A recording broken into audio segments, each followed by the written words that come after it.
खुशी का सुहाना सफर एपिसोड 41।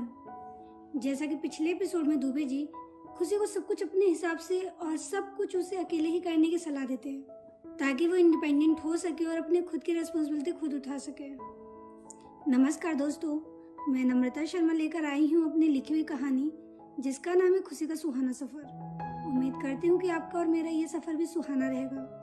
अगर मेरी लिखी हुई कहानी आपको पसंद आए तो मेरी इस कहानी को लाइक करें और चैनल को सब्सक्राइब करके मुझे अपना प्यार और सपोर्ट जरूर दें। धन्यवाद। अब आगे। खुशी अपने पापा का फोन काटने के बाद मोहित को कॉल लगाती है। मोहित उस वक्त कॉलेज के ही हॉस्टल के एक रूम के भीतर सो रहा था क्योंकि उसने कल अपने दोस्तों के साथ लेट नाइट पार्टी की थी और अभी कुछ घंटे पहले ही अपने रूम पर पहुंचा था। अपने मोबाइल पर नॉन नंबर से कॉल आता देखकर कॉल को इग्नोर करने की कोशिश करता है और फिर से सोने की कोशिश करता है, मगर फोन की रिंग लगातार बजती रहती है तो वो इरिटेट हो जाता है और फिर उठकर फोन ना उठाकर वॉशरूम में जाता है। वॉशरूम के भीतर टॉयलेट सीट पर बैठकर वो मनी मन बड़बड़ाने लगता है। फिर से नॉन नंबर से कॉल और फोन उठाते उसमें से आवाज आएगी, मोहित सर, मुझे आपकी हेल्प की जरूरत है। सिर्फ एक आप ही हैं जो मेरी मदद कर सकते हैं। मैं पूछूंगा क्या तो बोलेंगे मैनेजमेंट मेरा फॉर्म एक्सेप्ट नहीं कर रहा है, मुझे कोई रिस्पॉन्स नहीं कर रहा है, मेरा एडमिशन नहीं हो पा रहा है, फलाना आदमी मुझसे अननेसेसरी डिमांड कर रहा है, ये मुझे तंग कर रहा है, वो मेरी रैगिंग कर रहा है, ब्ला ब्ला ब्ला। यार ये वॉलंटियर बनने के बाद तो मेरी कोई पर्सनल लाइफ रही ही नहीं। अभी कॉलेज प्रेसिडेंट के लिए इलेक्शन लड़ूंगा, कोई वोट देने नहीं आएगा। जैसा कि पिछली बार मुझे किसी ने अपना सपोर्ट नहीं दिया था, तब गुंडा था मैं इन लोगों के लिए, मगर अब काम पड़ने पर सब मुझे समाज सेवक जरूर समझते हैं।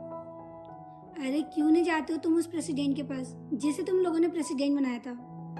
सुबह सुबह कोई काम धंधा है नहीं, ये नहीं कि सामने वाला सो रहा होगा, बिजी होगा, डिस्टर्ब होगा, ये बात किसी के दिमाग में आती ही नहीं है। इस तरह से मोहित बड़बड़ाता हुआ बाथरूम से बाहर आया और अपना फेस टॉवल से पोंछता है और फोन की रिंग फिर से बज उठती है।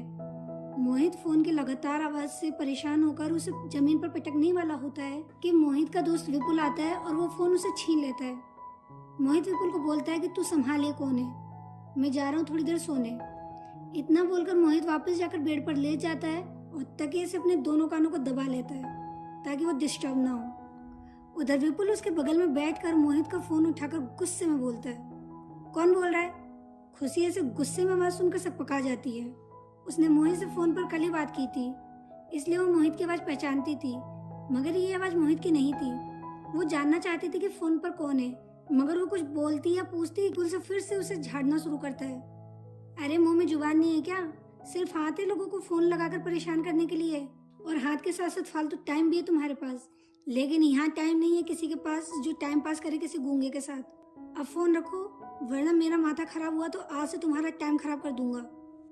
खुशी इतना सब कुछ सुनकर गुस्से में आग बबूला हो गई। वो गुस्से में बोली, ओ हेलो, तू जो भी है ध्यान से मेरी बात सुन।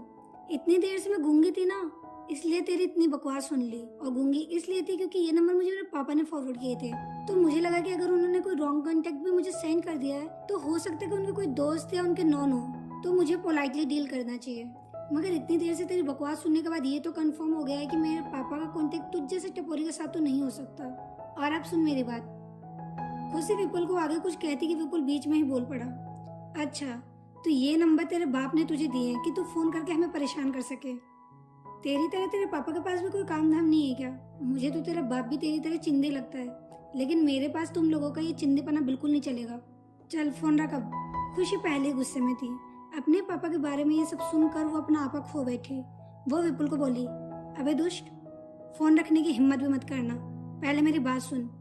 चिंदी मैं या मेरे पापा नहीं बल्कि तू है जो फोन पर एक लड़की से इस तरह से बात कर रहा है। अगर हिम्मत है तो मेरे सामने आ और इतना बोल के दिखा, फिर दिखाती हूँ तुझे मेरे चिंदी पने, और चैलेंज कर रही हूँ कि तुझे आना पड़ेगा। अब तो बेटा मैं तुझसे आमने सामने ही निपटूंगी। विपुल ने गुस्से में जवाब दिया, वैसे तो मेरे पास तुम जैसे चिंदियों के लिए टाइम नहीं है, हाँ लेकिन अब तूने चैलेंज किया तो मुझे लगता है कि तुझसे निपटना बहुत जरूरी हो गया है। बता कहाँ मिलेगी? खुशी बोली, मैं DU में पढ़ती हूँ, आजा वहाँ पे एडमिशन लेने के बहाने वहाँ के स्पोर्ट्स ग्राउंड में, वहीं बताती हूँ तुझे। विपुल बोला, फर्स्ट ईयर स्टूडेंट हो? खुशी त्योरियां चढ़ाते हुए उसे जवाब दी, तो?